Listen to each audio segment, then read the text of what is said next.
আমি একজন ধর্ষিতার বাবা, আমি একজন খণ্ড বিখণ্ড লাশের বাবা।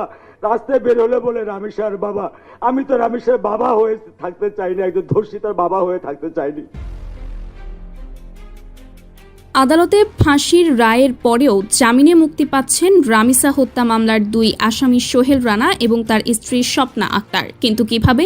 যেখানে আদালত তাদের ফাঁসির আদেশ দিয়েছেন সেখান থেকে তারা কিভাবে জামিন পাচ্ছেন, বিষয়টি অনেকের কাছেই খুব কঠিন মনে হচ্ছে। কিন্তু এর ভেতরে রয়েছে এক ভয়ঙ্কর অন্তর্জাল। আজকের এই ভিডিওতে আমরা ধাপে ধাপে আলোচনা করব কিভাবে গোপনে ঘাতক সোহেল রানাকে ফাঁসির মঞ্চ থেকে বাঁচিয়ে জামিনের দুয়ারে নিয়ে আসছেন প্রশাসন। তাই হ্যাঁ, কথা বলেছি। কি বলেছিলেন উনি আপনাকে? ওই আমার কাছে মাপ সাপ চাইল। কেন মাপ চাইল? কি বললো কালকে? যে আব্বা আমি অপরাধ করেছি, আমাকে ক্ষমা করে দিয়ে এই কথা বলেছি। আজকে করে তুলবে এরকম বলছিল? জান ভিক্ষাই চাই আমি কার কাছে আছে? সরকারের কাছে। সরকারের কাছে কি চান? জান ভিক্ষা চাই, আমি জান ভিক্ষা চাই আমার সাল। প্রিয় দর্শক, সোহেল রানা এবং স্বপ্না সেই রামিসাকে হত্যা করেছে, তার জন্য তাদের ফাঁসি দেওয়া হয়েছে। কিন্তু ঘটনা হলো তাদের ফাঁসি বাতিল হতে যাচ্ছে, মুক্তি পেতে যাচ্ছে সোহেল এবং স্বপ্না। কেননা তার একটি সন্তান রয়েছে, সন্তানের আকুতি এবং তার মায়ের জান ভিক্ষা, আর সেজন্যই দয়া করে তাকে মুক্তি দেওয়া হচ্ছে। প্রিয় দর্শক, মুক্তি পেলেও সে সারা জীবন কারাগারে থাকতে হবে। এই জন্যই আমরা এমন কিছু ভিডিও আপনাদের মাঝে শেয়ার করতে যাচ্ছি, সেই বিষয়ে বিস্তারিত তথ্য আজকে দেখাবো। না টেনে লাইক করে শেষ পর্যন্ত দেখতে থাকুন। বাবা, আমি একজন খণ্ড বিখণ্ড লাশের বাবা। রাস্তায় বের হলে বলে রামেশ্বর বাবা। আমি তো রামেশ্বর বাবা হয়ে থাকতে চাইনি, একজন ধর্ষিতার বাবা হয়ে থাকতে চাইনি। আদালতে ফাঁসির রায়ের পরেও জামিনে মুক্তি পাচ্ছেন রামিসা হত্যা মামলার দুই আসামি সোহেল রানা এবং তার স্ত্রী স্বপ্না আক্তার। কিন্তু কিভাবে?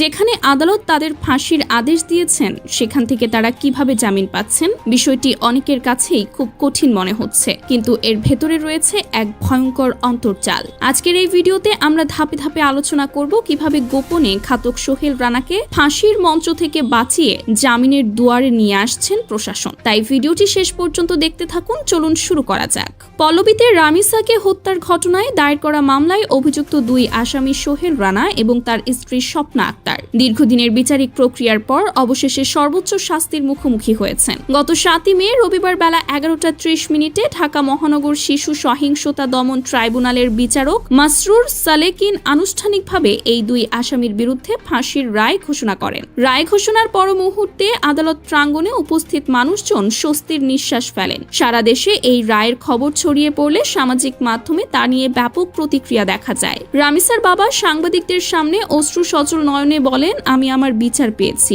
আমি আমার মেয়ের সর্বোচ্চ বিচার পেয়েছি, এজন্য ধন্যবাদ বাংলাদেশ সরকারকে। একজন বাবার এই কথাগুলো শুনে অনেকের চোখেই জল এসে গেছে। বাংলাদেশের সাধারণ মানুষও একযোগে সরকারকে ধন্যবাদ দিতে শুরু করেন। সবাই বলছিলেন, অবশেষে আমরা আবারও বাংলাদেশের আইনের প্রতি আস্থা ফিরে পেলাম। কিন্তু এত আনন্দ, এত স্বস্তির মাঝেও একটি ভয়ঙ্কর সত্য কথা রয়ে গেছে। এই ফাঁসির রায় কেবল কাগজেই সীমাবদ্ধ থাকবে। সোহেল রানা এবং স্বপ্না আক্তারের ফাঁসি বাস্তবে কার্যকর হওয়ার সম্ভাবনা অত্যন্ত ক্ষীণ।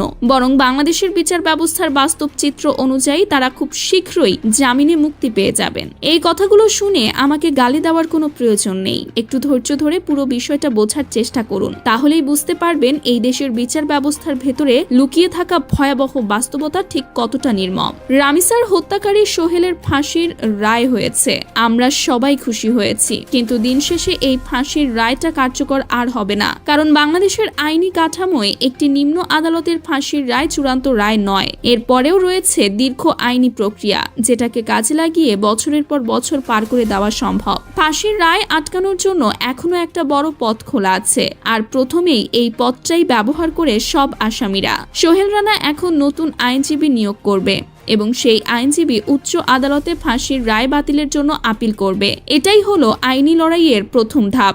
এই আপিলের পর উচ্চ আদালত থেকে কি রায় আসবে সেটার জন্য আবারও মাসের পর মাস অপেক্ষা করতে হবে। এর মাঝে মোটা অঙ্কের টাকা খরচ হবে, নানান দৌড়াদৌড়ি হবে, আর রামিসার হতভাগ্য বাবাকেও আদালত প্রাঙ্গণে ঘুরতে হবে, ক্লান্ত পায়ে ভাঙা মনে শুধু মেয়ের বিচারের আশায়। উচ্চ আদালত থেকে রায় আসতে কিছুদিন সময় লাগে, আর ততদিন তার নতুন আইনজীবীর সঙ্গে পরামর্শ করে কূটকৌশল সাজানোর আরো একটু বাড়তি সময় পাবে। এই সময়টা তার জন্য খুবই মূল্যবান, কারণ এই সময়ের মধ্যেই সে তার পরবর্তী আইনি চালগুলো ঠিক করে নিতে পারবে। উচ্চ আদালতও যদি আসামির ফাঁসির রায় বহাল রাখে, তবুও তার তেমন কোনো সমস্যা নেই, কারণ আইন অনুযায়ী তখন তাকে পাঠানো হবে জেলে। জেলে গিয়ে সে সরকারি খাবার খাবে, সরকার নির্ধারিত কাজ করবে, রাষ্ট্রের টাকায় বেশ আয়েসেই দিন কাটাবে।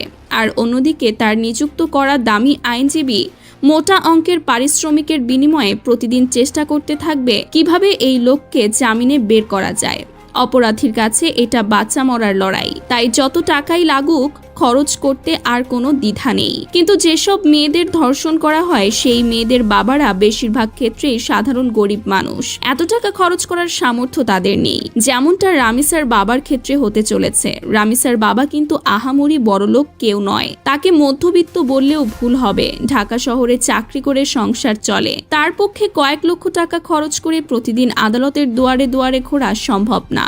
একসময় সংসার চালানোর চাপে আদালতেও আর যেতে পারবেন না তারা। তার উপর দেশের আদালতে এখনো 47 লাখেরও বেশি মামলা জমে আছে, পড়ে আছে। এত মামলার ভিড়ে একটি নির্দিষ্ট মামলার রায়ের খোঁজ রাখার সুযোগটুকুও আর থাকে না। মেয়ের মা বাবারা বাড়িতে বসে আশায় বুক বেঁধে অপেক্ষা করতে থাকেন, কবে হবে বিচার, কবে একটু শান্তি পাবেন। কিন্তু সেই বিচার আর হয় না, সেই শান্তিটাও আর আসে না। এরই মধ্যে বছরের পর বছর পেরিয়ে যায়। ধর্ষকের আইনজীবী নানান ফন্দি আটতে থাকে কিভাবে জামিন বের করা যায়। ততদিনে নতুন নতুন ইস্যু আসে, দেশের মানুষ সব ভুলে যায়। তারপর ধর্ষক একদিন চুপিসারে জামিন নিয়ে বের হয়ে যায়, আর আমরা কেউ খোঁজও রাখি না। তখন আর কোনো মিছিল হয় না, মিটিং হয় না, আন্দোলনও হয় না। কিন্তু আমরা ভুলে গেলেও একটাই মানুষ ভোলে না, তিনি হলেন ধর্ষিতা মেয়ের বাবা মা। তবে তাতেও কোনো লাভ হয় না, কারণ মোটা অঙ্কের টাকা আর সময়ের খেলায় তারাও ততদিনে হেরে যান। সাধারণত এভাবেই এই দেশের আইন চলে, আদালত চলে। আর এটা কোনো কল্পনার কথা নয়, এটা বাংলাদেশের বিচার ব্যবস্থার জীবন্ত বাস্তবতা। মনে আছে আসিয়ার কথা? আসিয়ার সময়ও সারা দেশে তোলপাড় হয়েছিল, ধর্ষকের ফাঁসির রায়ও হয়েছিল। কিন্তু বছর শেষ হয়ে নতুন বছর এসেছে, রায় কার্যকর আর হয়নি। আসিয়ার মা কিছুদিন আগে আফসোস করে বলেছেন, আমরা যখন অপেক্ষা করছি কবে আসিয়ার ধর্ষকের ফাঁসি হবে, ওরা তখন জেলে বসে বসে সরকারি খাবার খাচ্ছে। 2 জন খালাস পেয়ে গেছে, বাকি আসামিও হয়তো কিছুদিন পর খালাস পেয়ে যাবে। এই কথাগুলো একজন মায়ের মুখ থেকে বের হয়েছে, যে মা প্রতিদিন মেয়ের কথা মনে করে বুকে পাথর চাপা দিয়ে বেঁচে আছেন। আসিয়ার মায়ের মতোই আরেক ধর্ষিতা মেয়ের মা কাঁদতে কাঁদতে বলেছিলেন, আমার মেয়েটাকে যে লোক ধর্ষণ করে মেরে ফেলেছিল, জামিন নিয়ে সে এখন এলাকায় ঘুরে বেড়ায়। ওকে দেখলেই শুধু আমার বাচ্চা মাইয়াটার কথা মনে পড়ে যায়। এই কথাগুলো শুনলে বুকটা ভেঙে যায়। একজন মা কতটা অসহায় হলে এভাবে বলতে পারেন। শুধু আসিয়াই নয়, আবরার ফাহাদের হত্যাকারীদেরও ফাঁসির রায় হয়েছিল 7 বছর আগে, কিন্তু আজও সেই রায় কার্যকর হয়নি। আর তনুর তো কোনো বিচারই হয়নি। আবরারের মা প্রচন্ড হতাশ হয়ে একদিন বলেছিলেন, বয়স হয়েছে, কবে না কবে মরে যাই। ছেলের হত্যাকারীদের বিচার যদি 2 চোখে দেখে যেতে পারতাম, একটু শান্তিতে মরতে পারতাম। কিন্তু আবরারের মা সেই শান্তি নিয়ে মরতে পারবেন কিনা, সেই নিয়েই এখন সন্দেহ। কারণ এই দেশে ধর্ষিতা মেয়ের লাশ পচে গলে মাটির সাথে মিশে যায়, কঙ্কালের হাড়েও পচন ধরে, কিন্তু ফাঁসির রায় কার্যকর হয় না। রামিসার ক্ষেত্রেও ঠিক এটাই হওয়ার আশঙ্কা রয়েছে। আশঙ্কা বলতে এটাই হবে, এটাই আমাদের কালচার, এটাই আমাদের দেশের নিয়ম, এটাই আমাদের দেশের সংবিধান। কারণ সত্যি বলতে এই দেশের সাংবিধানিক আইন এবং আদালত এভাবেই চলছে। দেশে শক্ত আইন আছে, আদালত আছে, এটা জনগণকে বোঝানোর জন্য তড়িঘড়ি করে ফাঁসির রায় দেওয়া হয় ঠিকই, কিন্তু বছরের পর বছর কাটে, আদালতে ঘুরতে ঘুরতে ধর্ষিতা মেয়ের বাবার জুতোর ছাল ক্ষয় হয়ে যায়, অথচ ফাঁসির রায়টা কার্যকর আর হয় না, হয়তো কোনোদিন হবেও না। এই কথাগুলো আমার কাছে মাপ সাপ চাইল, কেন মাপ চাইলো, কি বললো কালকে? যে আব্বা আমি অপরাধ করেছি, আমাকে ক্ষমা করে দিয়ে আমি এই কথা বলেছি।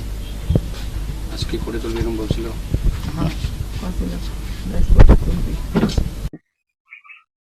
আমি মা, আমার কলজে ফাইটে যাচ্ছে, আমি বুঝতে পারছি বাবা।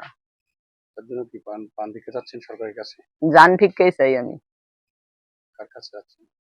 সরকারের কাছে সরকারের কাছে কি চান? জান ভিক্ষা চাই আমি জান ভিক্ষা চাই আমার তাহলে সোহেল বছর তিনেক আগে গ্রাম থেকে চলে গেছে, মানে ঋণের দায়ে চলে যাওয়ার পর মানে এলাকা আসে না, দ্বিতীয় কাজ করেছিল, চলে আসে। এখন জিরোই শাস্তি আছে, এখন সবাই মাইনে লওয়া লিখবি। দুপুরে ঘটে যাওয়া রামেশা হত্যার ধর্ষণের পর হত্যার যে অভিযোগটি হয়েছিল সেটা নাটোরের সিংড়ায় সোহেল রানা নামক একটি হচ্ছে যে মানুষ দ্বারা ঘটেছিল, যা সত্য প্রমাণিত হয়। আদালত তাকে তার পরিবার সহ দুজনকেই, স্বামী স্ত্রী দুজনকেই ফাঁসির রায় দিয়েছে। আমরা চাই এই দ্রুত রায়টি যেন কার্যকর হয় এবং পাশাপাশি আমরা সচেতন নাগরিক হিসেবে চাই সারা দেশেই প্রতিনিয়তই এই ধরনের ধর্ষণের ঘটনা ঘটছে, ছোট থেকে বড়। আমরা চাই 5 কার্য দিবসের মধ্যে যে ঘটনাটি বিরল, বাংলাদেশের বুকে বিরল হয়ে থাকবে, ঠিক তেমনিভাবে সারা বাংলাদেশেই এই ধর্ষণ রোধে আমরা খুব দ্রুত অন্যান্য যেগুলো মামলা আছে সেগুলো রায় বাস্তবায়ন দেখতে চাই। পাশাপাশি একটি আবেদন জানাতে চাই সরকারের কাছে যে যারা এই ধরনের ঘটনার সাথে জড়িত তাদের অনেকের সন্তান আছে, তারা তো আর অপরাধী নয়, তাদের বাবা মায়ের অপরাধের দায় তো তাদের উপর আসবে না। কিন্তু তারা যখন এই দায় তাদের উপর দেওয়া হবে, সমাজ তাদেরকে কটাক্ষ করবে, অনাদরে যারা বড় হবে, তাদের দায়টা কে নেবে? আসলে সমাজ তো আসলে দায় নেয় না। তবে আমি বলবো রাষ্ট্র যেন এই ধরনের যারা সন্তান আছে, বাচ্চা আছে, তার বাবার সাথে নাকি আমি শুনলাম যে গতকাল জন্মের পর তাকে ফেলে রেখে তারা ঢাকায় গিয়েছিল, তারপরে নাকি গতকাল তার সঙ্গে কথা হয়েছিল। তো একজন বাবাহারা মাহারা এই সন্তানের দিকে রাষ্ট্রের দায়িত্ব নিতে হবে, যেন আগামী দিনে আবার তার সন্তানের জন্য আরেকটি করে সোহেল রানা তৈরি না হয়। তাই আমি প্রত্যাশা করি রাষ্ট্র সুবিচার যেমন করবে, ঠিক তেমনি তাদের যারা সন্তান আছে তাদের যেন অবহেলায় বঞ্চিত না থাকে, তারা যেন প্রিয় দর্শক, সম্পূর্ণ ভিডিওটি দেখলেন, বুঝতে পেরেছেন ভিডিওটি গুরুত্বপূর্ণ। আমরা ব্রেকিং নিউজ, তাজা খবর, আপডেট টপিকই আপনাদের মাঝে শেয়ার করব। একে একে সকল আপডেট ব্রেকিং নিউজগুলো পাওয়ার জন্য আমাদের চ্যানেলটিকে সাবস্ক্রাইব করে নেবেন। দেখা হচ্ছে পরবর্তী ভিডিওতে। আসসালামু আলাইকুম ওয়া রাহমাতুল্লাহ।